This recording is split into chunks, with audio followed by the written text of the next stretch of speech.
Good morning. For those of you who don't know me, my name is Cathy Bessant. I am the most fortunate person on the planet because I am the CEO of the Foundation for the Carolinas. You are part of something very special, but also very experimental this morning. This is our third attempt at what we're calling FFTC Connects. And the whole idea is to connect great causes and great community leaders with donors, but also with other partners and supporters and potential allies and collaborators. So I am not your feature act this morning, even though every time I'm on this stage, I gotta bust out a song, which I am not gonna do, but believe me, I am completely tempted. Thank you for being here. And Adam Pierce, the Executive Director, President, leading the Arts and Sciences Council, is going to kick us off today. So, Adam.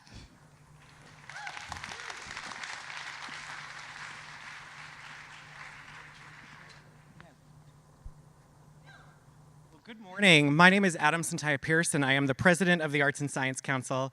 I want to thank our friends at the Foundation for the Carolinas for inviting me to set the stage for today's events, and thank you all for joining us. The Arts and Science Council is Charlotte-Mecklenburg's local arts agency. Leveraging resources from Mecklenburg County, the City of Charlotte, and the North Carolina Arts Council, we're supporting cultural education in our school systems, activating libraries and recreation centers with vibrant cultural activity, investing in our community's public art collection, and offering grants and fellowships designed to help artists invest in their own creative practice. We're supporting artists and arts organizations across the community as we work together to create an innovative, equitable, and sustainable cultural ecosystem. We're coming together to reflect on our local arts community at a critical moment. On May 2nd, a federal budget proposal was released that would eliminate funding for the National Endowment for the Arts, the National Endowment for the Humanities, and the Institute for Museum and Library Services. These three federal agencies play a critical, distinct, and interconnected role in supporting our cultural, educational, and community development. In that same evening, the NEA began sending termination notices to many organizations with open or pending awards, including several right here in our community. The Charlotte Ballet, the McCall Center, Jazz Arts Charlotte, Three Bone Theater, the Catawba Nation. These grants ended on May 31st, and we estimate that 50% of the NEA staff left their desk for the last time on May 30th. The impact of this policy shift is not lost on us. It underscores the importance of local action and partnership. As we reflect on this moment of national uncertainty, Aaron Harkey, the president and CEO of Americans for the Arts, encourages us all to think about ways we can work to create local resilience, and that's exactly what we're here to do today.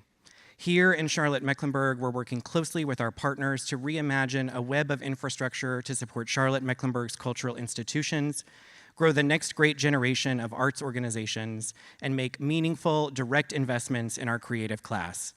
Again, I want to thank you all for the time you've taken out of your days to be here today, for showing up for our arts community. Your support as patrons, donors, and arts workers is critical. The immediate past chair of the NEA, Maria Rosario Jackson, has spoken eloquently about the agency's work to support Americans in living artful lives, a concept that recognizes the creative and expressive potential in every person and the importance of arts in every aspect of our community. She reminds us that arts help us express our full humanity, connect across difference, and imagine new solutions together. Our artful lives are all unique. I got my first paycheck as an arts worker in summer stock theater. My uncle, a refugee from Cuba, performed in dozens of English and Spanish language stage plays in Washington, D.C., alongside a career in journalism.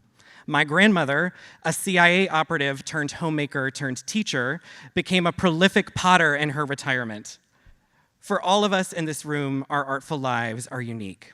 We are avid patrons of dance, theater, and museums. We are career artists and arts workers dedicated to building a vibrant cultural community. We are collectors. We sing in church and temple choirs. We paint with our children and grandchildren. We play music in the garage with our neighbors. We are all here living artful lives. With that, I'd like to introduce our panelists for today's conversation. First, now Tsurumaki, whose innovative work with the Children's Theater of Charlotte is inspiring the next generation of artists. Alexander Piñeres, whose leadership at Raíces Latino Arts is helping to amplify Latinx voices and stories in our community. Rory Sheriff, a veteran and theater artist, is the artistic director, producer, and playwright behind BNS Productions, a company uplifting our communities and representing excellence on stage from Charlotte to Chicago to the National Black Film Festival. And finally, we're joined by Brit Swider, whose work with We Rock Charlotte is creating an inclusive and empowering environment for musicians and enriching our city's music scene. I also want to recognize Cathy, FFTC's CEO, whose deep love for our community have made her one of the most respected and influential leaders in Charlotte and beyond. Cathy's passion for philanthropy, her tireless advocacy for education, affordable housing, and the arts, and her unwavering commitment to uplifting every corner of our region inspire all of us in this room and set a standard for civic leadership. Thank you all very much.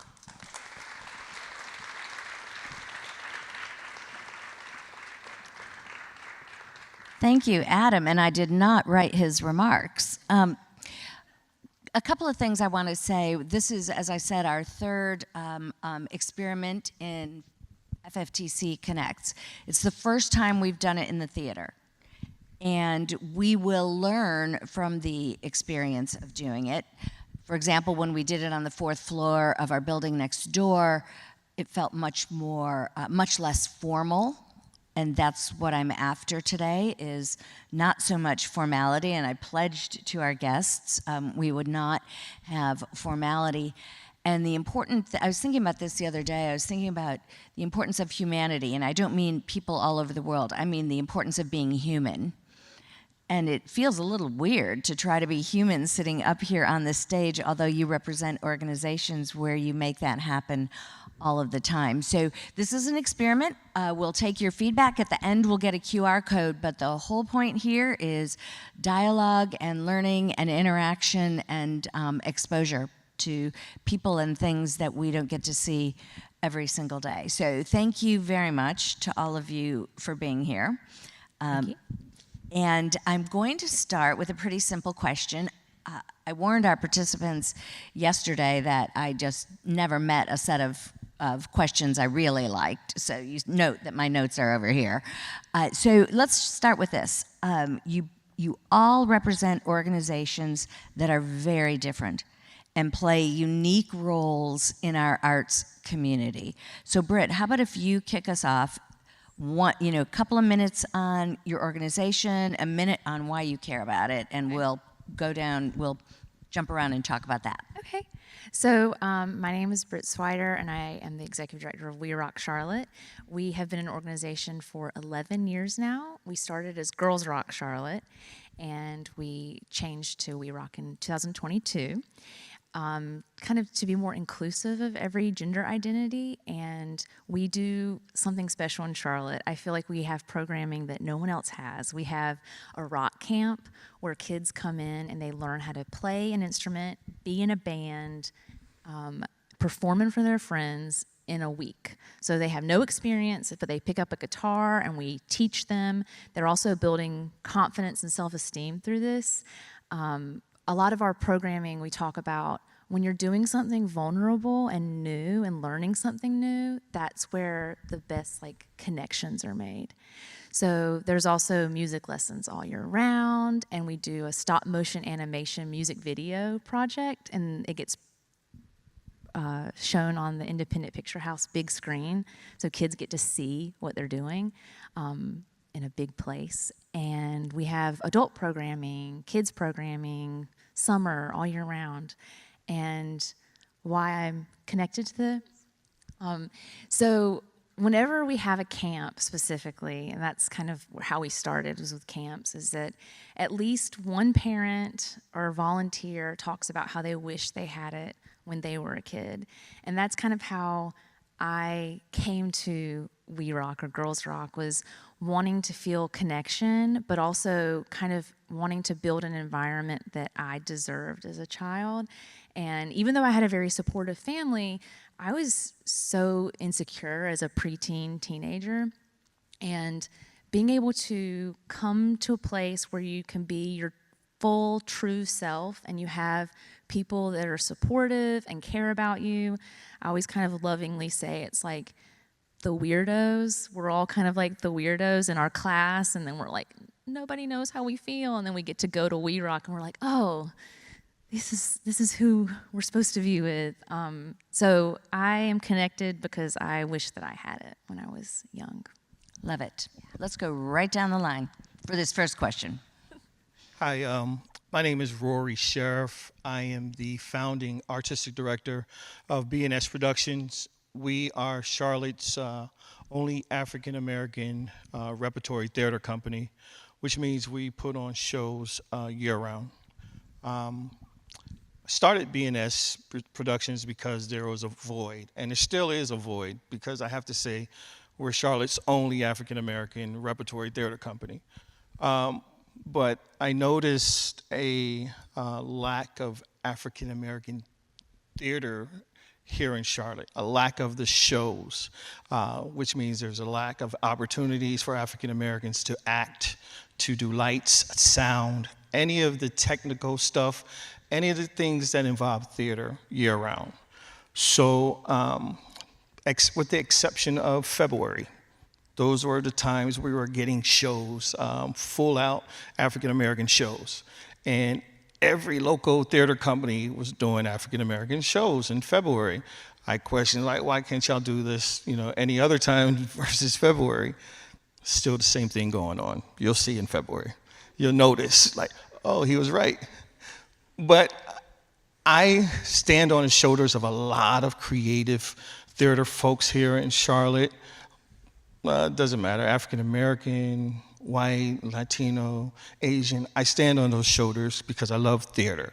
But I love African-American stories as well, because it's my story. It's a part of me, and it's something that everybody should see, something that everyone should have the opportunity to learn about.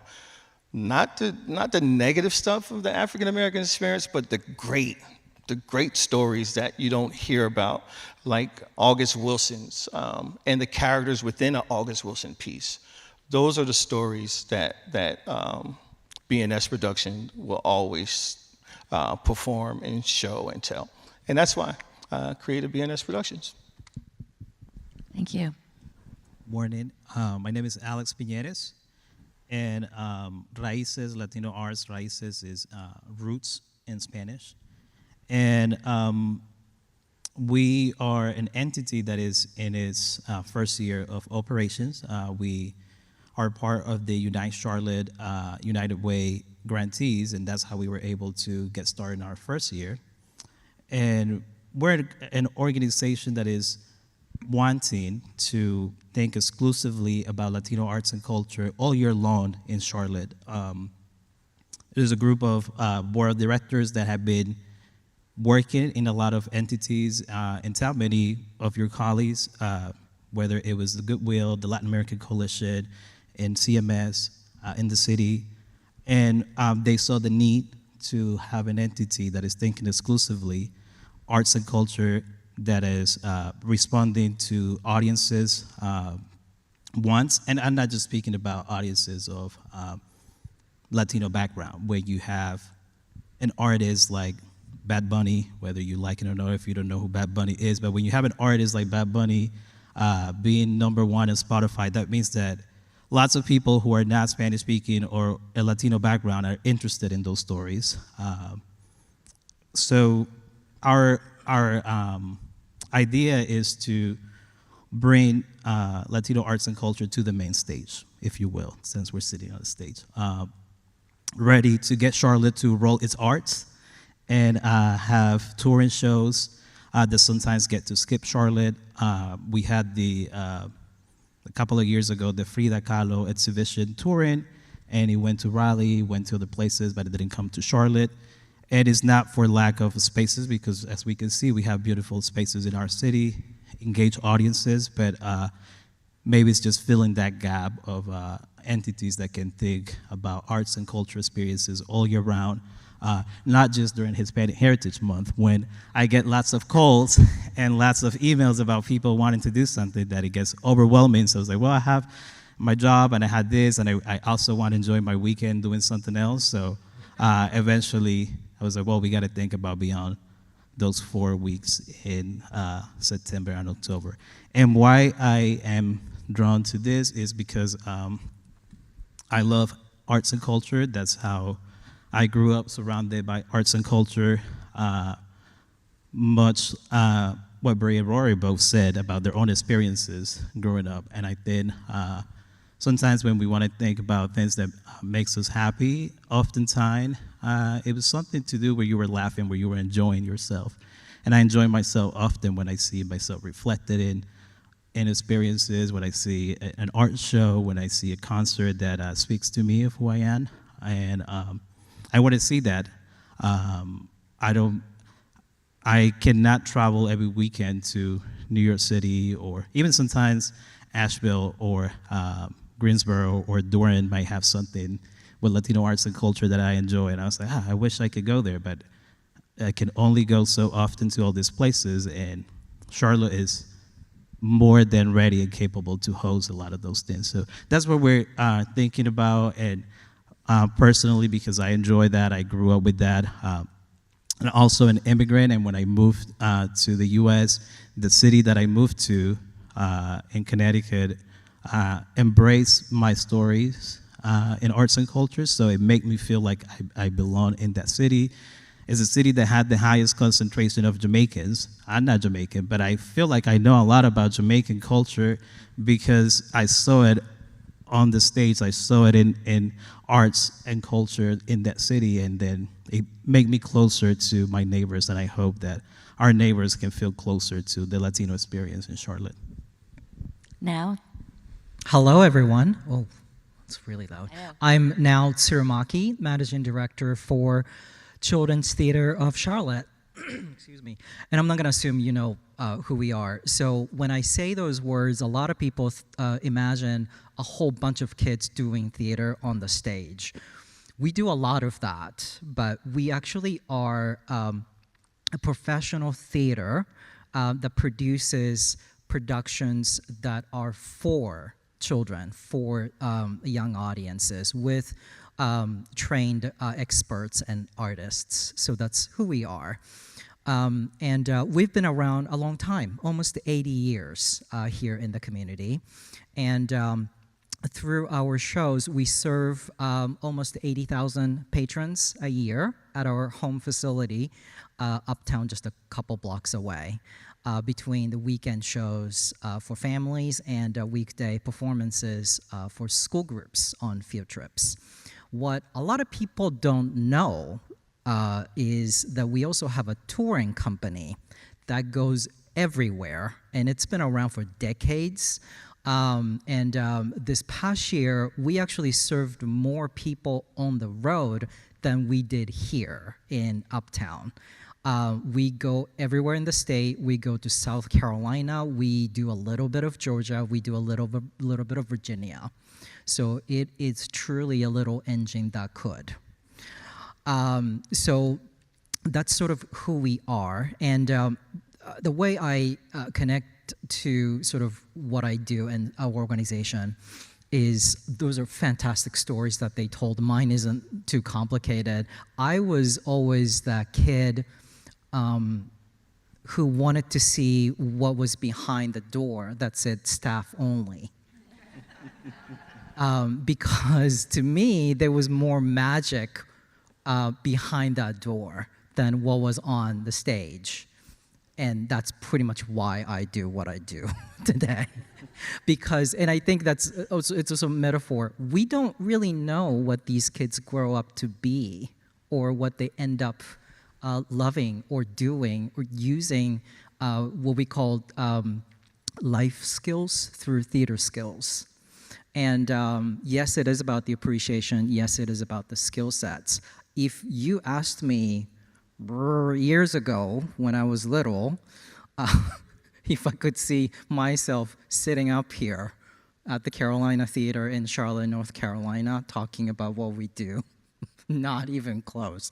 So I think there's some joy and magic in not knowing that. And I think just sort of playing a part in a chapter in someone's childhood, I think there's a lot of magic in that. So that's my connection. wow, well, I can resonate with all of those stories. I have the same observation, by the way, about Women's History Month, 4 weeks. But I do want to just remind everyone, this is about the experience of understanding these organizations and understanding the role of arts in our community. And my hope, not my mandate, and not the reason, raison d'etre for being here today, but my hope is that you're going to find these organizations and these people so compelling that you can't help but want to be involved, whether that's from a volunteer perspective or I have to be blunt about it, and I've said they can't, but I have to be blunt about it, from a donor or a contributory perspective. These are organizations and a sector of our community that really merit our support and our thoughtful giving as well. And again, back to what FFTC is connecting. Important causes to important donors. So I thought that it might make some sense to give some continuity to what we've been trying to do here as well, which is focusing first on, in FFTC Connects, on housing insecurity, and then on mental health. And I've been struck by listening to you, the important connectivity between what your organizations do and mental health, and therefore education, and therefore housing stability and security. So maybe take a moment, Alex, I'll ask you to start, but maybe take a moment and talk about the connectivity of the arts and your arts, particularly to mental health and fabric of the community. Yeah, I think there's a good connotation there, and we're seeing that even more often, especially after the pandemic. I was excited when I saw I forgot the name of the arts prescription that the Beckler is doing. And what I like to draw on is, and maybe it was because we all talked about it, Brit started us off with the idea of children, but I can recall being someone that was going to your usual field trips in K-12, and going on the downtown entities that every class gets to go to, and the sense of alienation that I felt sometimes.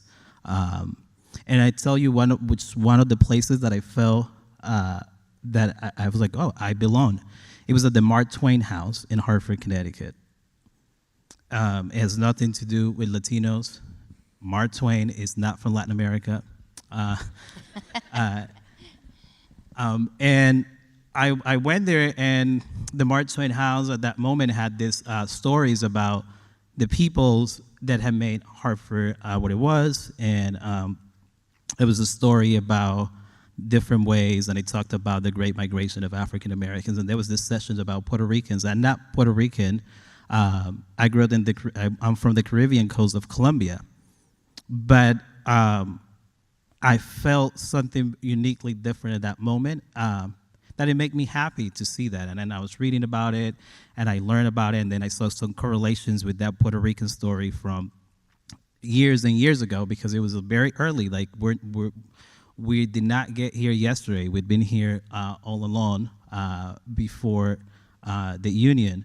So it's telling the story of all of these Puerto Ricans coming in, and then make some correlations to the stories of Mark Twain. So of course it was everything connected, and it was a trip that every kid in that city have to go through, because it's one of those things that in the school district. And happiness is one of the best things to deal with mental health, and I know it's shifted something in me. And if somebody was having a bad day, somebody was having something, and they see themselves reflected in arts and culture, it's already a medicine that you cannot buy.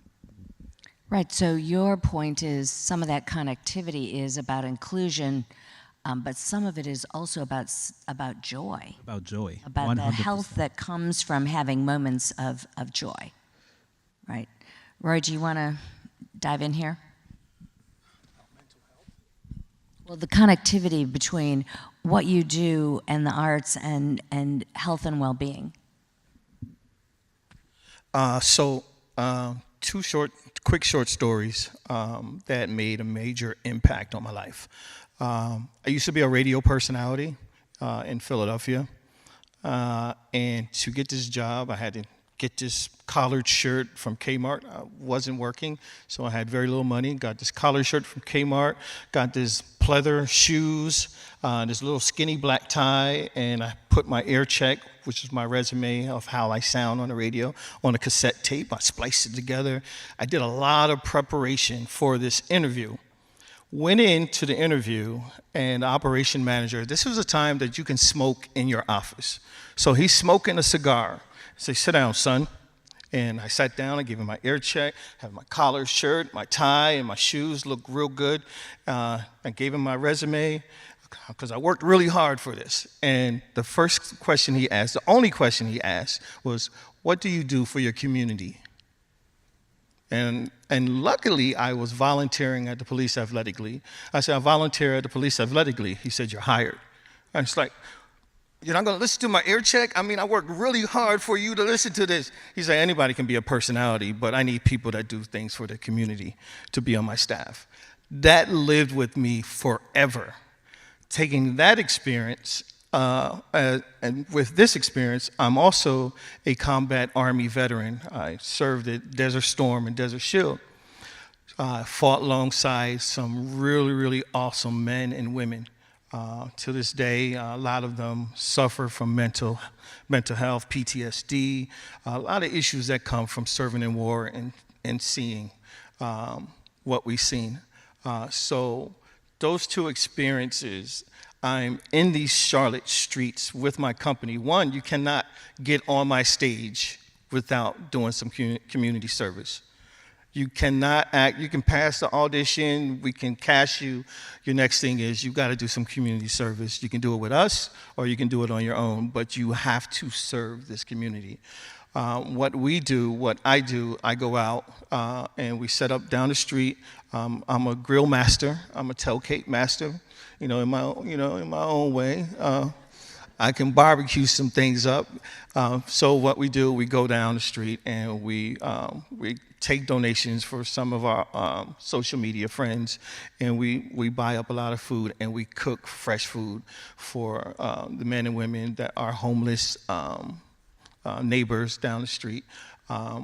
And I'm part of a military fraternity as well, so I take some of the specialists, the doctors that are with us to get out there, and a lot of these folks are veterans, so we get the opportunity to talk to these veterans in a language that they understand, that we can get through from veteran to veteran, and I can talk to a veteran differently than I can talk to someone else and get right through that, and it's a language that they hear. And they listen to, and it's very forward and very frank. And sometimes it takes a couple four-letter words to get their butts into seeing a doctor or getting their benefits that they need or finding some housing that they need and getting the help getting to the VA and speaking to some of the mental illness doctors. So that's what we do as BNS. We're just not a theater company, and we will never just be a theater company because of those experiences that I had. So. That is so powerful. And some things I didn't know, and I can see from the heads around the theater, you're learning things you didn't know. But that incredible relationship between, underserved parts of our community, food insecurity, housing insecurity, it is about the performance, as you've said, but it's not the performance, right? So you're really hitting home on exactly why we're here today. So now I'm going to come to you, and Brit, then back to you. On the same topic. Yep. Working with children, yes, absolutely. Mental wellness and sort of a mental state.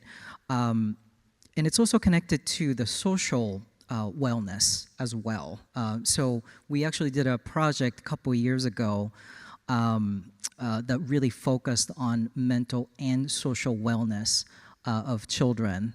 And we interviewed a whole lot of third graders in CMS, and we interviewed them and we asked them really simple questions that really were about how are you feeling? And this was coming out of COVID. And is there anything that you wish your teacher knew, that you wish you could tell them? Is there anything that you wish you could tell your best friend because you haven't, you can't? And the things that they would tell are not at all what you would expect.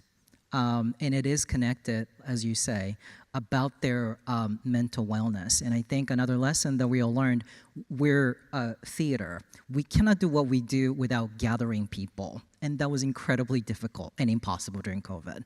And what we learned was apparently human beings don't do well when they cannot connect, when they're not with other people. We say social distance, we say social media, we say, it's fine, I have my phone, I have my iPad. But what do you do on those phones and iPads? You're looking at other people. You text, you message. You are creating your own community, just not in person. So we don't do very well. And I think that's also true for children. And theater, like many other art forms, I think is a fantastic place for these human connections to form really organically. And it's a great an easy, I think, learning tool that we can use, and allows them to be who they want to be and who they need to be. And that's also where earlier with the group here, we were talking about finding your sort of family, finding your tribe, finding your sort of village, if you would. You can do that in theater because the experience is incredibly shared, and and I think it's quite live. So I think it's a fantastic place for that kind of mental and social wellness to be cared for. Yeah, I that's so powerful as well. I don't know if you've ever paid attention to the books called The Blue Zones. It's a National Geographic sponsored series, but there's a tremendous amount of statistical evidence that says having your tribe, having your village, having that connectivity is essential to longevity. So it is about the artistic benefit again, but connect it to mental health and well-being and having connectivity and actually increasing longevity. Really powerful stuff. Okay, Brit. I'm so excited to talk about this. I was a CMS art teacher for 10 years, and then I got my master's in school counseling. So I work lots with mental health and kids. When I speak about We Rock programs, we have adult programs, and I think this is all beneficial to adults and children, but I'll really focus on our work with kids. Kids want to be heard, and it's so important to their mental health that they feel like people are listening to them. And when we come into We Rock, they're able to write songs about how they're feeling, and sometimes being behind a microphone or playing guitar, drums, you're able to express those things that you might not be able to express otherwise. So we're offering this space that kids are able to be heard. They're meeting their people, their community, and they're really able to see themselves in the volunteers. We work a lot with LGBTQ plus kids, and just being a safe space is really important. A parent came up to us once and said that we saved their kid's life, and that felt so heavy and big and like, how did I do that? Like, what did I do? And it's really creating a space, like I said before, that you can just totally be yourself. And when you're in spaces where you feel like you have to hide, that's not good for your mental health. We're creating this space that you can be yourself. You have people around you that care about you. You're able to express yourself. People are listening. And I think just the feeling of joy, we were talking about, joy is so strong at We Rock. And I feel really proud that we're there and making a difference in kids' mental health and adults too, because y'all can come and do programs with us as well. That's great. I'm going to ask two more questions, and then I'm going to, in the middle of our discussion, invite questions from all of you. So please be ready. I'm not freaked out about standing up in this kind of glorious theater. I hope you're not. So please, please have some questions ready. So 2 questions. Now, this one to you. When you and I first met, I was completely blown away by the culture that you're creating around kindness. And in this time, I think a lot about kindness. So take just a minute and talk about it and why it's important, and just give everybody the amplification that you gave to me. Sure. So at the Children's Theater, we started what we call the Kindness Project about 8 years ago. The election that year created such a divide in the country to a point where we saw children being exposed to the negative tone and rhetoric and repeating it themselves too, without even knowing what it all meant. And we asked ourselves, what can a children's theater do in that kind of moment? And we realized that there was something that we all had in common, no matter who we were. And that was that we want our children to be kind to their friends, kind to their family, kind to each other, kind to themselves.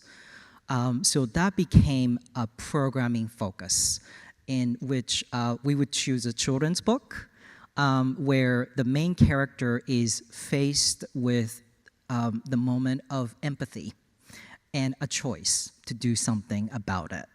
And by sharing these stories on the stage, we could show them that anyone can make impact. Anyone can actually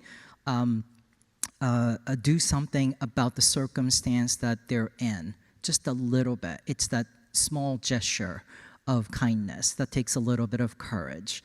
So we've been doing that project for, 8-9 years now, and something else was happening at the theater.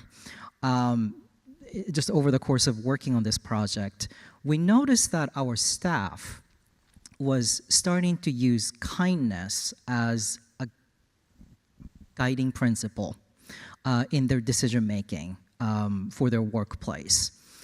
So it started with a simple fact, which is Children's Theater of Charlotte, I'm sure it's true for all of you too, is not just a place, it's a people, it's a culture that really makes it what it is. And you could build the most beautiful theater in the world and you can pack it with 1,000 people, but it only comes alive when artists create.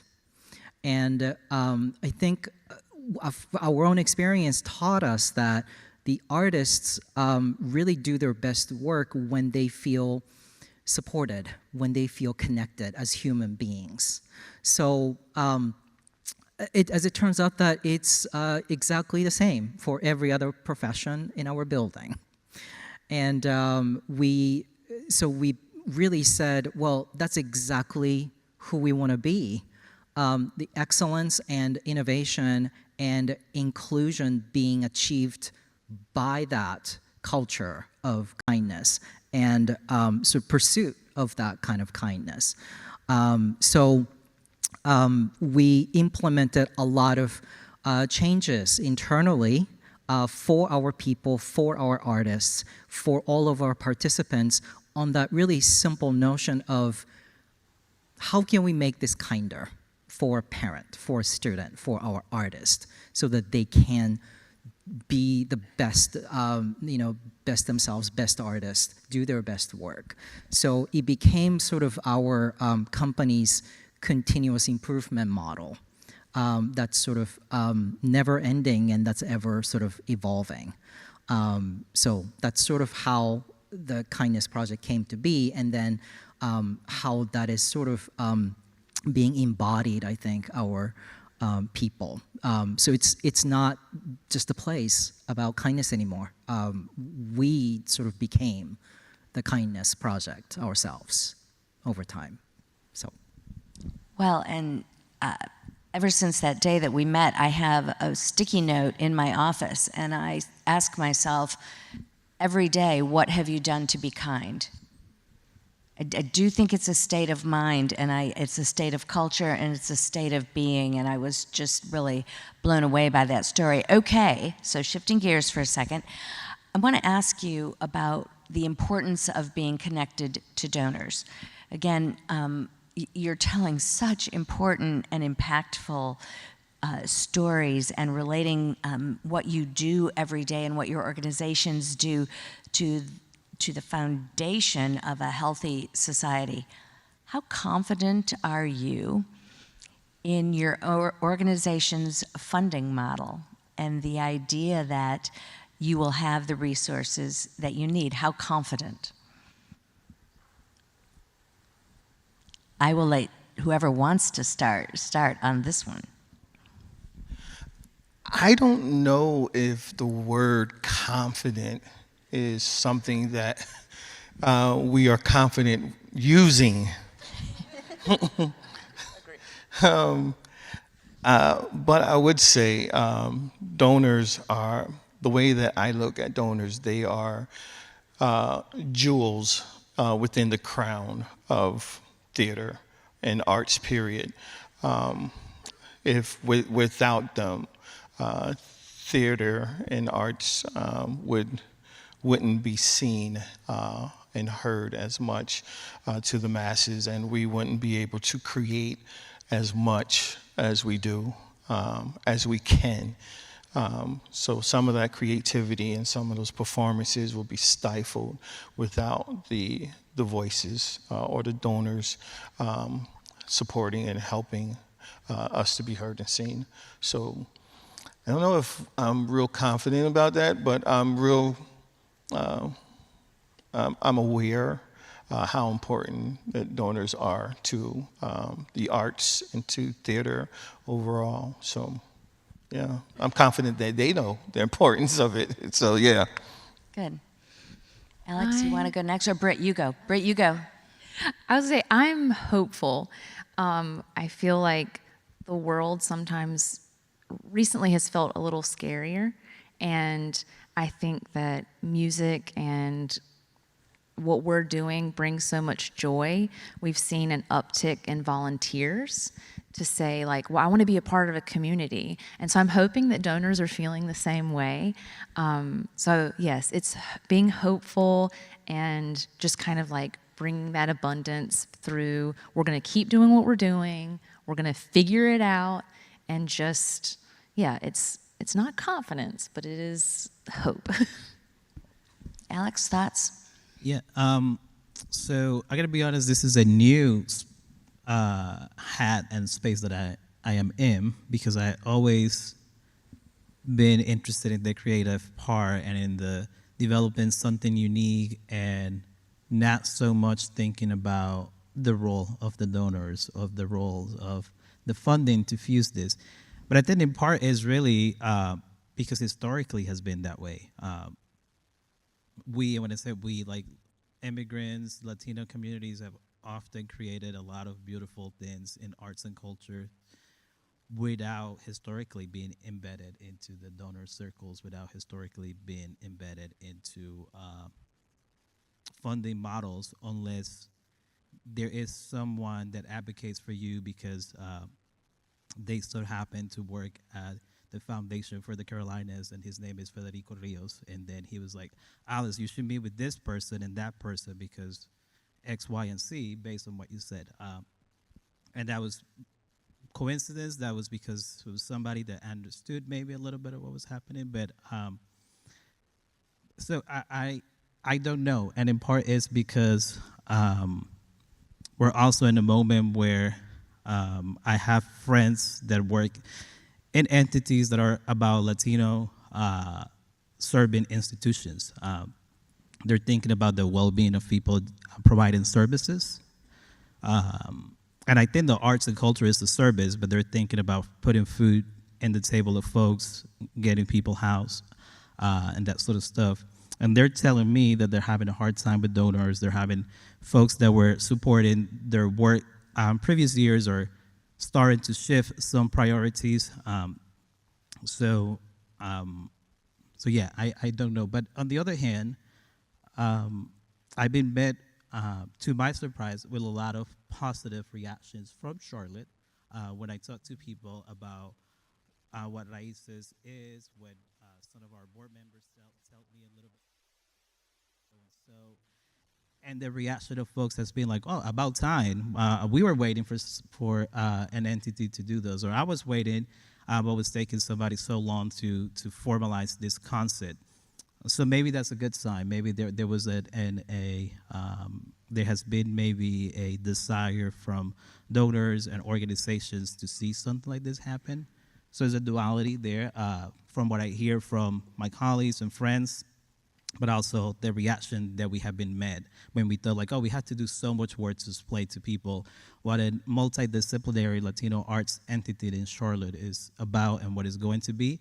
And no, actually, it's been like, oh, great. That sounds like a excellent idea for Charlotte. We want that in Charlotte. So, yeah, both of those things are, and both of those things are brand new. So we're excited for what may look like. Yeah. Now you sit in a very different position from our other three leaders here. You have an institution that has a little bit more of what I might call an institutional and large family funding base. You've been around for a long time. I was never more surprised in my whole life when I sat down with the then CEO of Bank of America, Ken Lewis, and asked him if he would lead the campaign to create Imagine On. And I thought for sure he would say no, and then he said yes. And I realized yes meant you do the work, Cathy. So you've had a different kind of source of funding, and yet I wouldn't go so far as to say you're well funded. What's your thought there? That also means it is a bigger boat, but I think the portions that we're talking, I think Adam did a wonderful job kind of presenting the current climate in the arts funding, and so the impact, you could say, is even bigger, just proportionately. Interesting. So when the federal government gets antsy, the state gets antsy too. So that trickle down is certainly hitting us, I think. And some of the smaller organization compared to CTC might not receive as much or at all from the federal government. So in a way, in this climate, perhaps they're less impacted by that. It's just how much we rely on it. We have relied on it. So I would say that. However, I do echo, I think, everything that's been said. We may not be completely confident, but I should say we're more determined than ever to be resilient. And those of us who went through COVID, we don't want to hear the word pivot ever again. But we had to pivot so much that made us resilient. And that's another word we don't want to hear again. But here we are. We have to be resilient again. So we are, I suppose there's never been a more important time to be able to articulate what we do and why we do it and how we do it and why it's important to all of us. And I don't want to say somehow, but this organization is still here after 78 years because there was just enough people, mostly parents in the community, who said, yeah, we need them. We like them. My kids like them.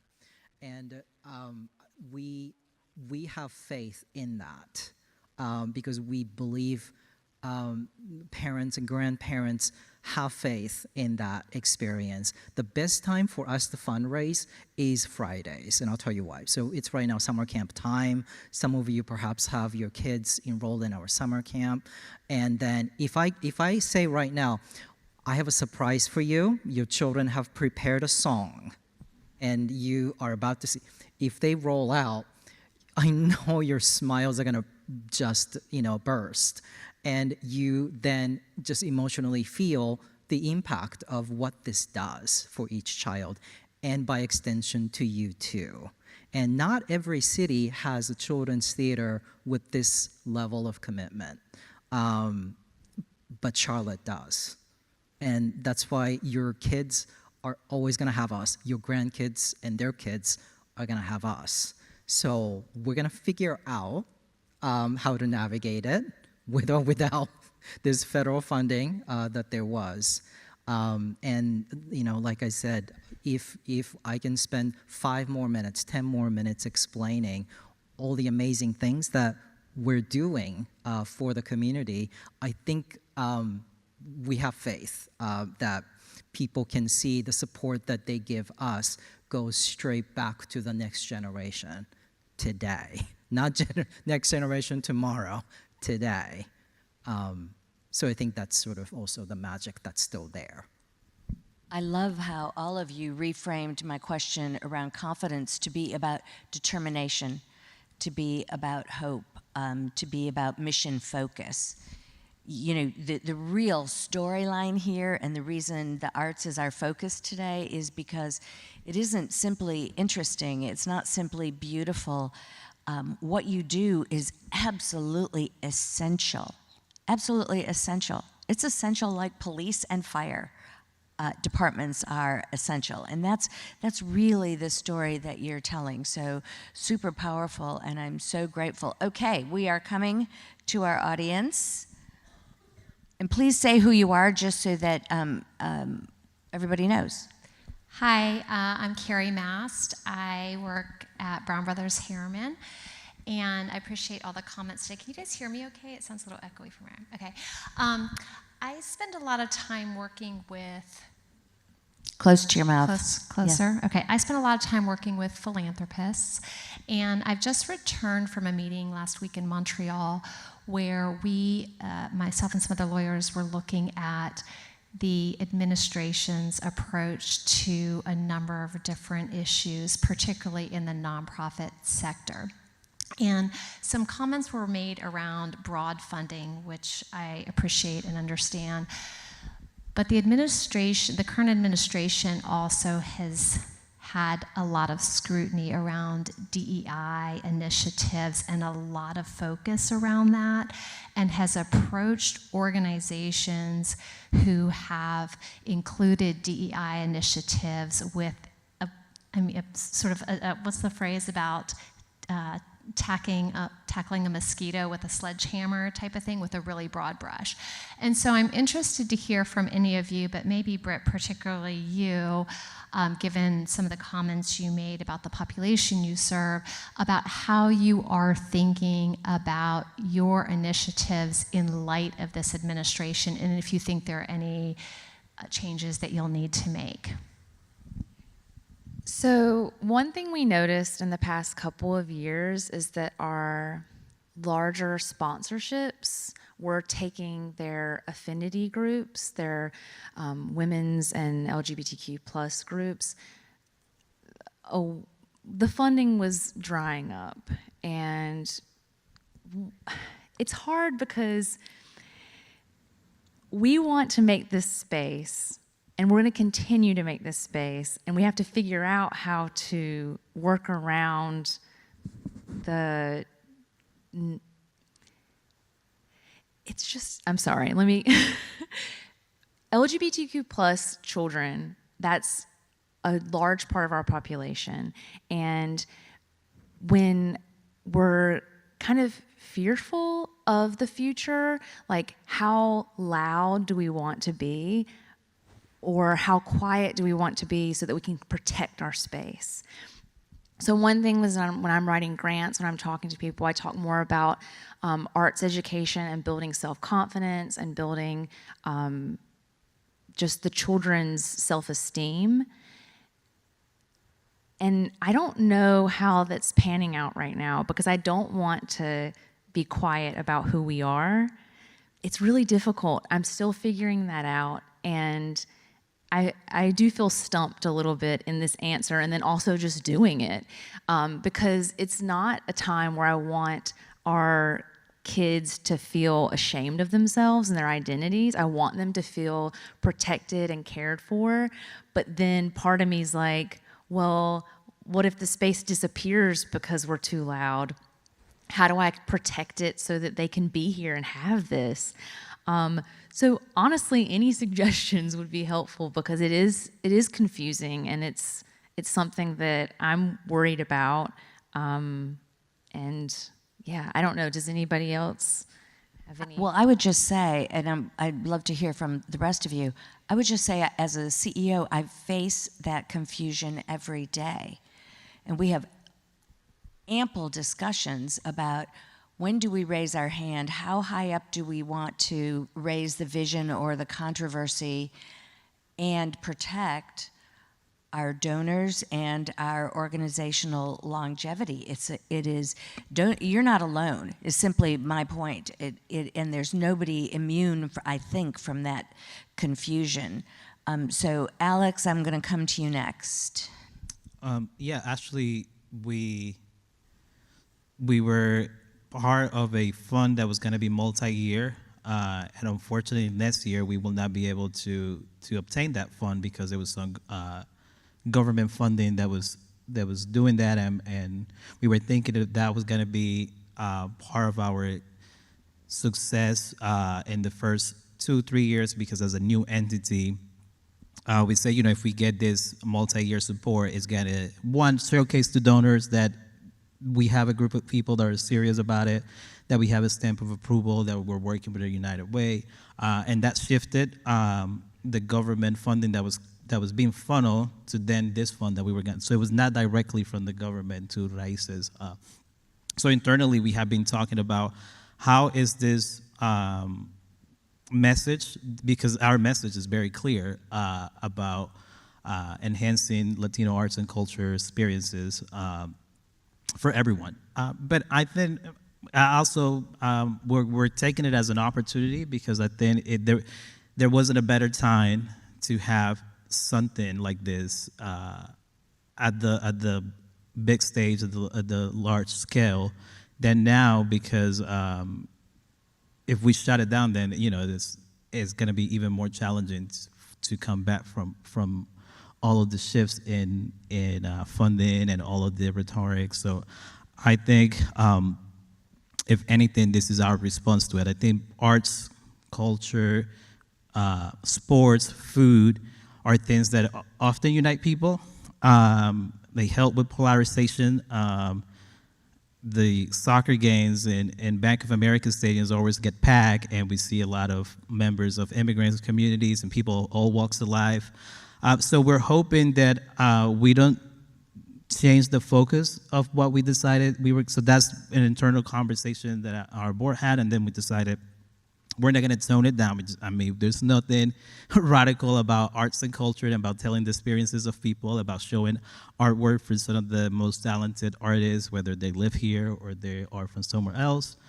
So we are going to continue to do our work and hope that also build bridges, helps divide the polarization, and in turn demonstrates the needs to have this type of work in our cities. And so we're taking it on, and then just see, and like I said earlier, it's nothing new for organizations like Raíces, and we're also learning from similar entities in other cities that have been doing this for a long time, and they went through something similar to this in their home states, places, organizations in Texas that do something similar that we're talking to. They went through things like that, not at the larger federal level, but internally in the state, and how they managed that, and how they came out even more stronger, and how they gathered more community support, because people understood, similar to what you said about parents saying, like, we want this. We have seen why this is important. So hopefully that's what we are hoping to do here too. Well, and not all of us have to answer every question. Anything, Rory, or now that you'd like to add? I don't know how to be anything else other than unapologetically honest. So BNS has been caught in the crossfire of the funding. There has absolutely been no federal, state, or local funding for BNS Productions over the last couple months. We kicked off our season and we didn't have any kind of funding, so we had to depend on smaller donors doing fundraisers. We're artists, so we're going to try to create, but as the artistic director, I have the business part of this, and I know that we have to downsize our productions, and we have to stifle our vision and the creativity because we've been in the crossfire of DEI, and we're probably going to continue to be in the crossfire of DEI because of this current administration. So we are faced with, asking what do we do, and instead of using the word pivot, again, I'm a soldier, so I adapt and we overcome, and we reach out to our audience, and we reach out to our fan base and say, hey, we have a need. We've been caught in this crossfire, and we need your help. We need your support. And that's how we move on. We become a community. We become a village, and we let everyone knows that we need this village to help us continue on performing and getting these voices out and just telling our stories to Charlotte. That's it. And it's frustrating as hell. Can I just say one other thing too? Absolutely, these clarification and redefining and I think being resilient in that moment too. But also, it's the same question we ask ourselves on our front: what can the children's theater do? And it's really what we practice that matters more than anything else. And even in the pop culture today, just kids today, not 10, 20 years ago, there are plenty of kids out there who love watching that movie Wicked and not know that Elphaba was Caucasian to start when it opened on Broadway. It's the same thing with Hamilton. You see that amazing performance, and I'm not sure how many people are thinking, but George Washington was white. And Jefferson. So practice matters. And I think we absolutely incorporate that into what we put on our stage and how we approach it, because what these kids see today matters. Because that's the generation that's going to lift us up 5 years from now, 10 years from now. Labels, yes. Definitions, yes. Words, grants, they're important. But I think there's a lot more important stuff on a foundational level. Okay, next question. Hi, Jen. Hey, good morning. I'm Jennifer Appleby. Cathy, first of all, thank you for saying that the arts are essential. I hope you continue to bang that drum. So I have 2 questions. One is around storytelling, and the second is around collaboration. So I know 2 of the organizations, and I feel like I'm pretty involved. So how can we help you all better tell your stories? Because I think to get audiences, volunteers, and funders, we need to do a better job of storytelling. I know Matt Olin is here today. I think Charlotte is Creative has helped, ASC is helping that, but how do we do a better job of that? And I'm interested in how you're all doing that. And then secondly, collaboration. I haven't heard that word yet today. How do we better cross-collaborate to make sure you're able to tell your stories to audiences that aren't in your own sphere so that you can grow and expand? Great questions. Rory? I love that word, collaboration. I love it. Have some really, really awesome friends in theater, everyone on the stage, even folks that I just met, they're awesome friends. BNS is collaborating, opening our season, knowing that, we've been caught in this crossfire. So we're going to collaborate with Matthew's Playhouse with our opening show. Their opening show and our opening show is going to be the same show together in Matthew's Playhouse, which is Raising in the Sun. That's a plug. September 19th, come see the show. Raising in the Sun, which is cool. I think it's great because our design team and our staff gets to work with their staff, and we know each other, and everything is just a big family, and we're just going to make this easy on both theater companies. So, we're doing what we need to do within the village, and that's our major thing with collaboration. It helps, so. Yeah, I mean, Jen, part of my answer to that too is collaboration is about commitment.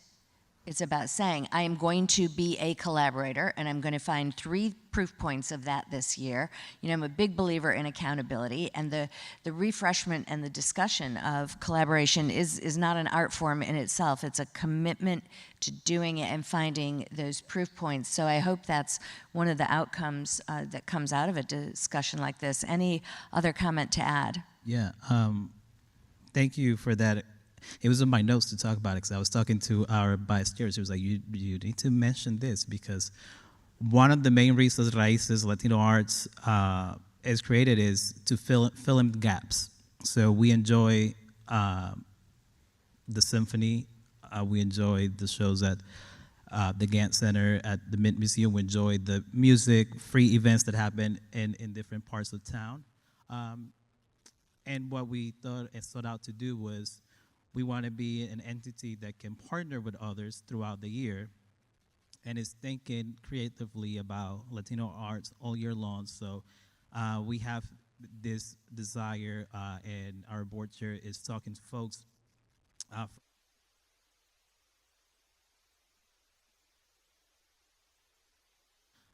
different places. They already did it in France, and now they want to send it to the U.S. in some cities. There's nothing in the Southeast, and Raíces is not going to do that. I mean, we're just in our first year. I just told you we lost what we thought was going to be funding for our second year, and that we're meant to be that. That's the role we want to play in the city and be collaborators. We're thinking about shows and performing arts. Well, we had this wonderful theaters in Charlotte, so we have to collaborate in order for Raíces to thrive. So that is part of what we're wanting to do and what we have to do to really be an entity. I think that is also going to be more key now because the other organizations also need to reach other audiences. What is going to be different this time around is that it's an entity that is going to do it mutually beneficial. It's going to be mutually beneficial for us as an entity and for whoever we collaborate with.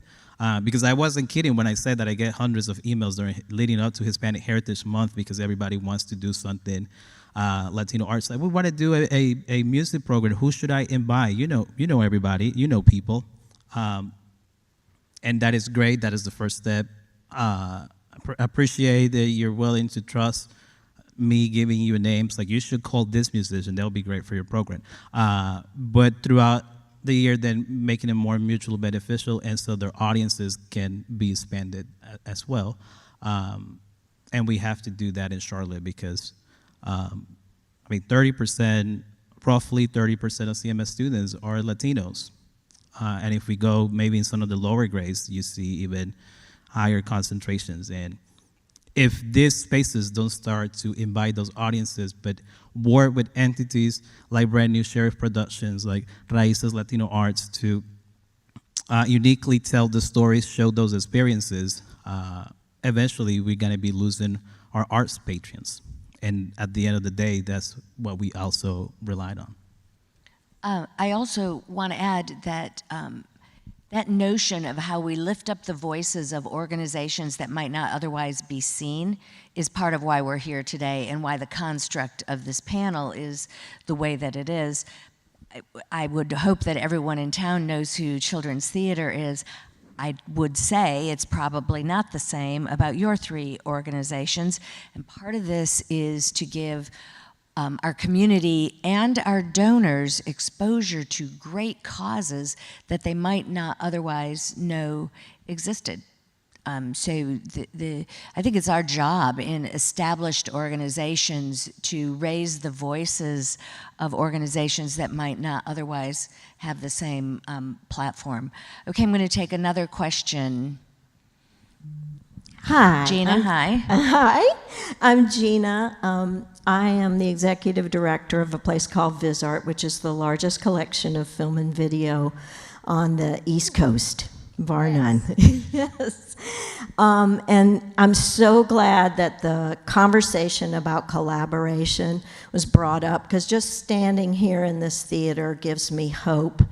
This feels like the cultural identity, the ground zero for the cultural identity for Charlotte.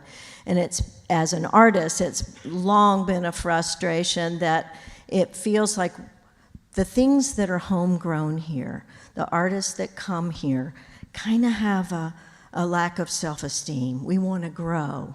And I really feel like there's an opportunity sitting here to become that band, to collaborate, or if there are ways that we can join hands with our own agendas, with our own identities, and be in the same band and lead the crew, because I really think that arts organizations and artists are going to be the creative thinkers that are going to get us out of this mess we're in the world, and it'll be the path to that. And I just wonder what you might have to say about that, because sometimes it does feel like we're all operating in silos. And if there's any funding that would reward collaboration between some of these organizations. So I'll give somebody a chance to answer. I do want to say that that's something Laura Clark and I talk about all the time, which is what could we as a foundation do to reward and create and support and give voice to collaboration. So we think about that too, and I think you're right to raise the point. The other thing I want to say is you have just given me another reason to stay in the fight, which is the concept of the Carolina Theater is to be ground zero for collaboration, for voices, for community participation. It is a beautiful structure built with a lot of great donor support, but it's not elitist. And it may look that way, but it's not. And our goal is to be the ground zero for this kind of discussion and convening and collaboration. And in fact, the team that runs the theater knows that 50% of their programming is supposed to be community oriented. Now, we also have to make sure that we break even. So the other 50% of the programming has to break even and support the other community work, but that is our goal. And as we get to maturity, this is your theater, not our theater, and that, I think, is why we're here and why it's something that a foundation should take on. All right, so any responses to what Gina said? Or Gina, you answered your own question. Well trained. I was well trained by you. Well, I think we're talking a lot about, in the previous question, and this question is collaboration. And one thing that We Rock has been doing for the past few years is curating the We Rock Youth Stage at Festival in the Park and amplifying voices of other youth-facing organizations.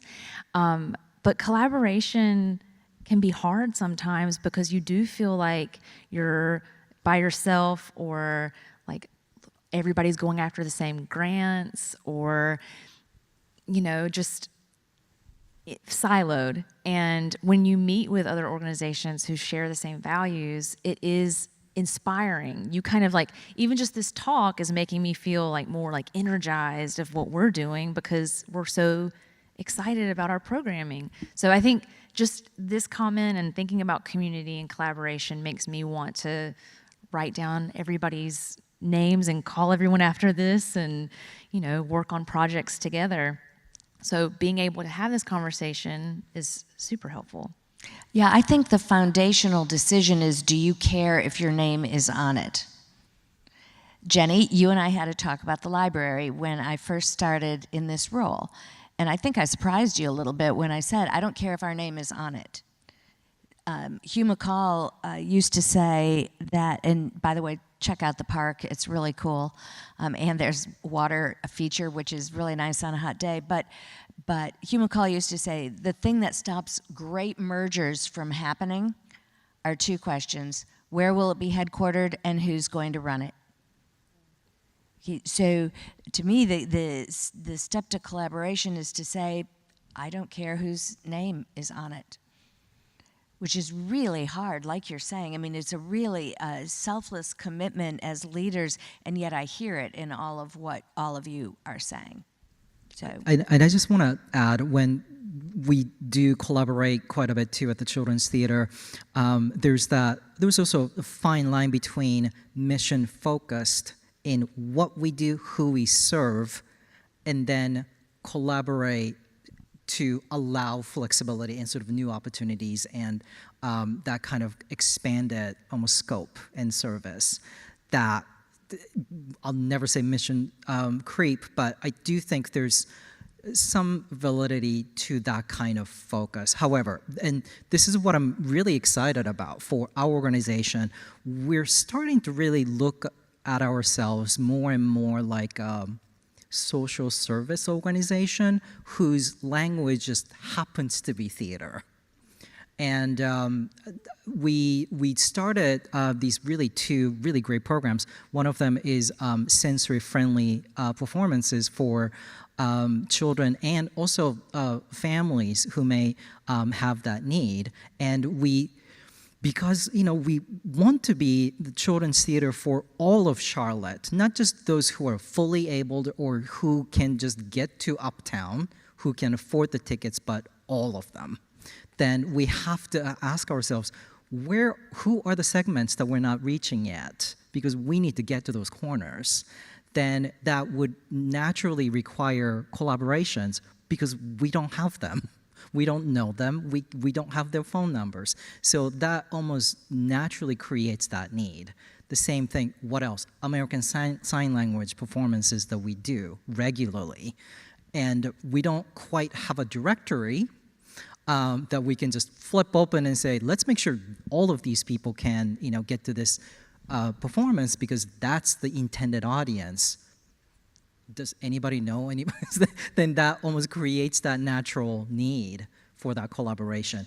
That doesn't change what we do or how we serve.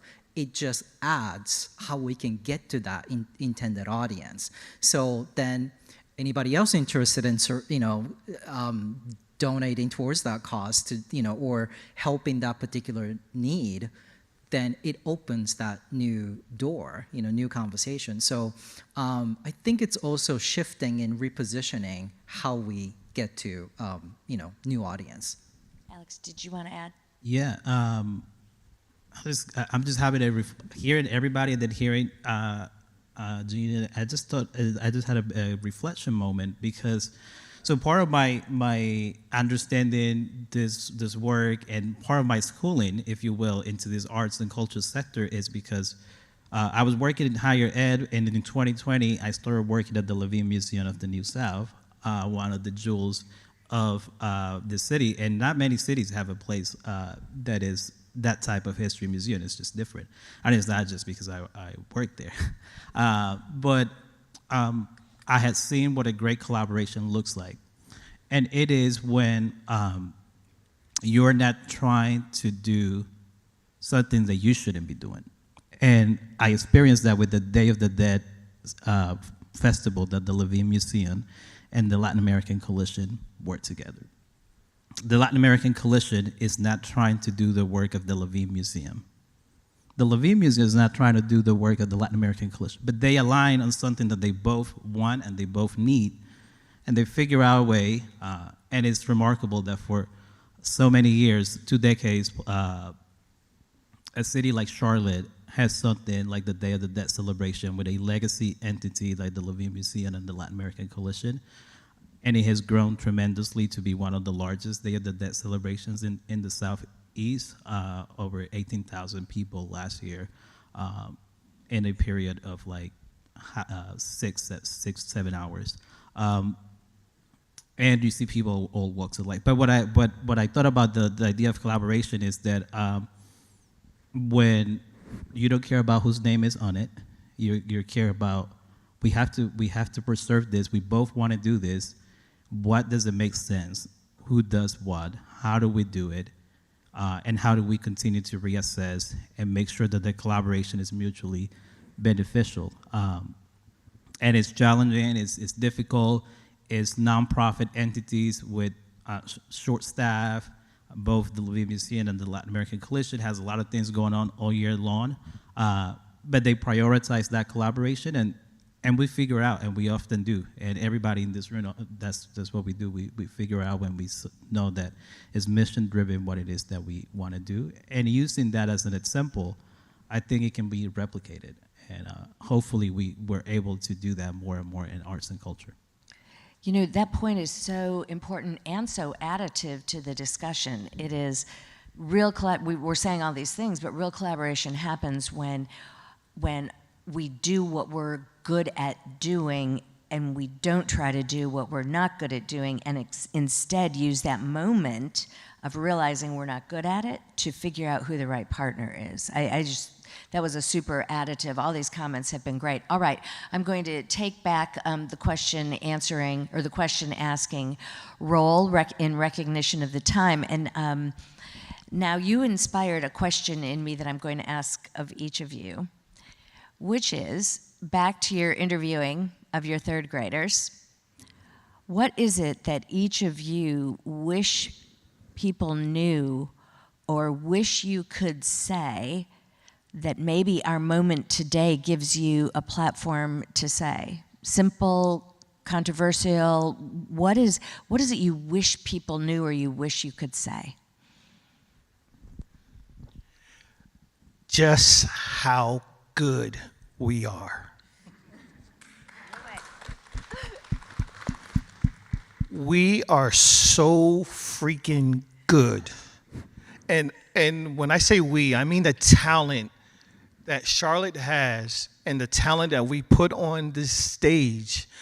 The talent will walk circles, run circles around performances in Broadway. If you just give it a chance to come see it, buy a ticket to experience what we're doing. We're just not doing theater to do theater. This is our lives. This is passion that we put on the stage. And these performers are so freaking good. If you just see them, go to the website, see their photos, see their videos, see something that we're doing. Just Google B&S Productions, Google actors or performances. You would see that these folks that come here, they're not playing. They're so good.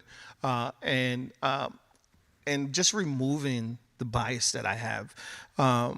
I go to Broadway, I see a Broadway show maybe 3-4 times a year because I want to learn. I'm constantly learning. And I'm like, they have nothing. I seen a piano lesson. It's just Samuel Jackson. It really is. We got Jonathan Adams. And they don't know about Jonathan in Charlotte. They don't know about Lachey in Charlotte. She will run circles around your rows and fences. And I'm not just saying that, I mean it. I put my last bottom dollar on our performances. If you haven't seen Joe Turner's Come and Gone and any of our August Wilson pieces, you are missing out. It's your loss. I am telling you, it's your loss. If you have not seen any of our productions, any of our performances on stage, it is your loss. And hold me to it when you do come. Pull me aside when you do come. If I'm not how my kids say, if I'm not standing on business, pull me aside and say, you're not standing on business. That wasn't what I expected to say. Pull me aside. I dare you. I dare you. I love it. Yeah. Okay, Alex, what do you wish everybody knew? That's a hard one to follow, by the way. It's a hard one to follow, but luckily we're brand new, and Rory is a good friend, so I think learning from folks that have been doing this a long time is always important. But if we take anything that is 8 hours away driving from Charlotte, so up to D.C., Tennessee, down Georgia, northern part of Florida, we have an opportunity for Charlotte to be the hub of Latino arts and culture in this region. And what that could really mean for economic mobility, what that could really be for our kids are connecting with each other. When you have, I mean, it was no coincidence that the FIFA World Cup could go to any city. I mean, we're full of NFL stadiums everywhere. They chose to come to Charlotte. They knew what was going on. 3 p.m. on a Sunday, to have a full house when it's scorching hot, they knew that they knew the dollars were there in Charlotte. So there's places in Utah that are the hub for film festivals because they figure it out. and that's economic mobility, and it develop an art forms around it. We don't have that in this region. Charlotte is positioned to be it. If we really want to believe it, if we want to get behind it, we could have a thriving arts and culture sector, and we can have a thriving hub for Latino arts and culture. So the next time that you name it, network station wants to do their conference, and they always choose Miami, they're tired of always going to Miami. They want to go to other places, and they want to come to Charlotte because we have experienced that. My wife started this crazy idea of having a film programming, and now it's the Charlotte Latino Film Festival, and there were guests that came from out of town, people that came from Maryland, because there was this main actress that was coming to the festival, and people wanted to experience the movie and get to know her, and as she's well known in lots of TV roles throughout Latin America and the U.S. And people were surprised. They were writing online like, "How do I get to Charlotte? I want to go to Charlotte to see these movies," and it was because we have it. We had great theaters. We had great. So the spaces was there. It was just like the right idea and the right community support. And I think we're onto something very beautiful and special, because this whole region has been asking for it. And Charlotte, I think, is probably one of the few cities that can do it right. So far, our arts are freaking good and amazing. We have a chance to be a national leader and a national hub. Now, what do you hope, everybody? What would you like to say? We do so much more than what I can articulate right now.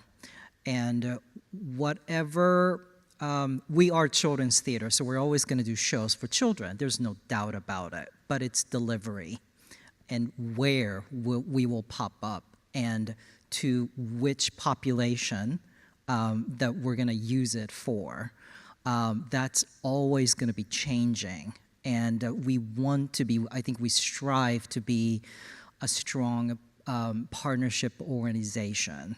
So if you have an idea, if you're with an organization, that may not be as traditional as you may think, or I may think. I invite you to bring it forward, because we really never know what sort of common ground we may have. And we've really got everything from age 4, 5, all the way to 18 of all levels. So I just wanted to invite you to that conversation and welcome you with your ideas. It always starts with, have you ever thought about? That's enough. I'll give you those words. You bring the rest. And then I will come to you. You can come to Imagine-On. We can walk through the space. And if something hits you, saying, well, what if that's almost enough as a, I think, starting conversation. So I just wanted this to be an invitation, because I don't know where you serve, how you serve, who you serve. I would love to learn that, and I bet we can find something fun. So. Wow, okay, now you're defining, stakes are high here, Brit. You're defining why we're here. Arts are great. We can be a national leader here in Charlotte. And the arts are so much more than people think about. And the power of collaboration is so much more than people may think about, but as simple as the what if. So not to take away from the seriousness and the impact and import of what you've just said, Brit, you and I have clearly lost the socks competition. I simply have to say, I missed a memo. So, Brit, what is it you would like to have people hear that they might not have heard? So I've been inspired by every answer. I'm glad that I am last.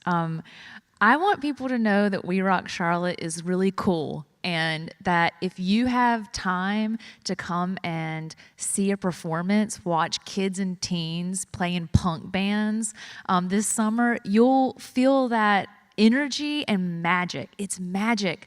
We have an amazing creative director, Crystal Baller, who's an awesome musician, and they can teach you how to play in a rock band today.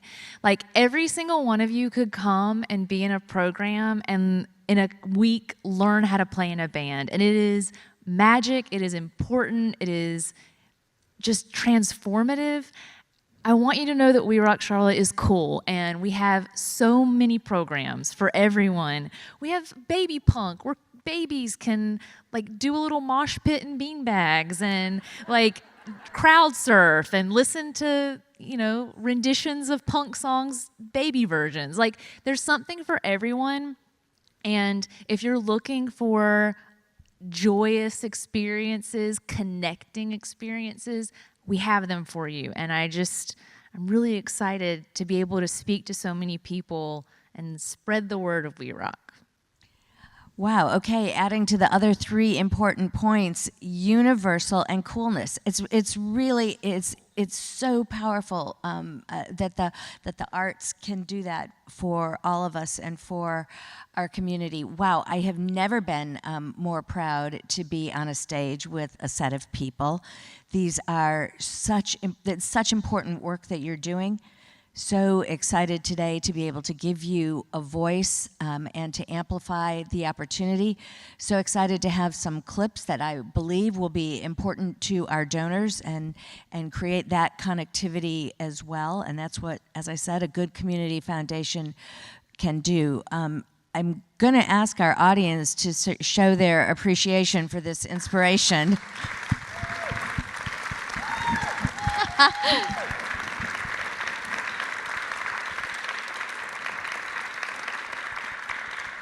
Yeehaw and drop the mic. This is what the Carolina Theater is all about. It's all about you. Thank you very much.